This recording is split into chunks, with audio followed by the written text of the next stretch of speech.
Assalamualaikum warahmatullahi wabarakatuh. Hello everyone. Perkenalkan, nama saya Melisa Agustina dengan NIM A1A223014. Pada video kali ini kita akan membahas mengenai sejarah konflik identitas di Thailand Selatan.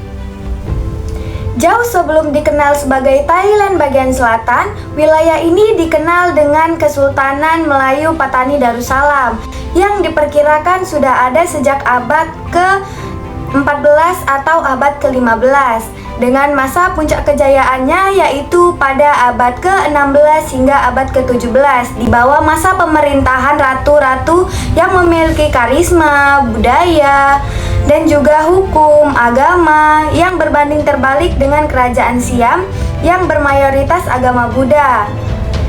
Dengan adanya perbedaan identitas dari kedua pihak ini menyebabkan konflik seperti perbedaan agama yang dianut oleh Kesultanan Melayu Patani Darussalam yang menganut agama Islam yang berbanding terbalik dengan kerajaan Siam yang menganut agama Buddha. Hal ini membuat Siam terus menginvasi wilayah Patani dan membuat Patani melemah, lalu berakhir pada tahun 1909 melalui perjanjian Anglo-Siamis yang ditandatangani oleh Siam dan juga Britania Raya atau Inggris untuk menjadikan wilayah Patani ini menjadi wilayah Siam. Hal inilah yang membuat konflik awal di mana rakyat Melayu ini merasa tidak terima dan juga merasa identitas dan kedaulatannya dicabut secara paksa karena dianggap sebagai minoritas di wilayahnya sendiri.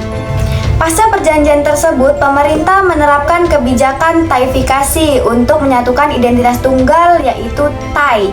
Kebijakan ini diterapkan di sekolah dan juga di pusat pemerintahan untuk penghilangan identitas asli dan juga etnis dari Muslim Melayu, di mana konflik ini terjadi di wilayah Patani, Yala, dan juga di Narathiwat. Masyarakat sipil di wilayah tersebut menanggapi kebijakan Thaifikasi ini sebagai bentuk penindasan dari agama dan juga etnis mereka sebagai Melayu.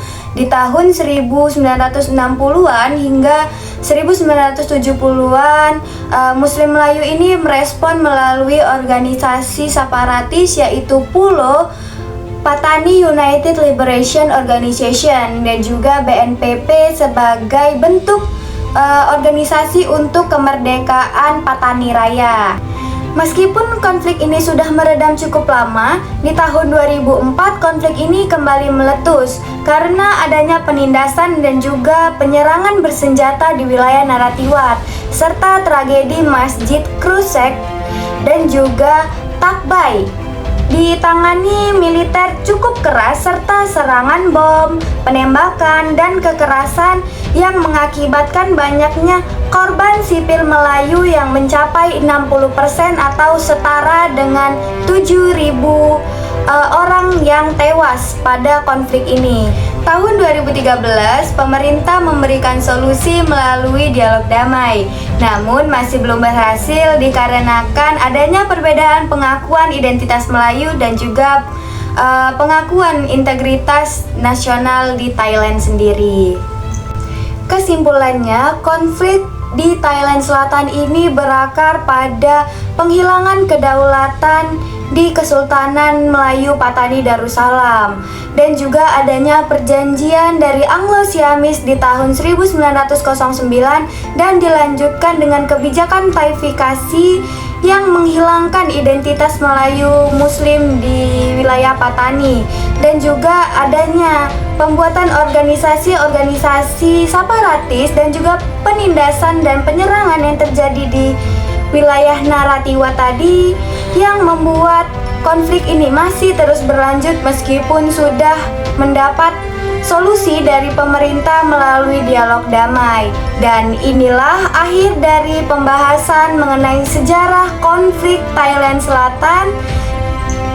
Terima kasih sudah menonton. Bye-bye.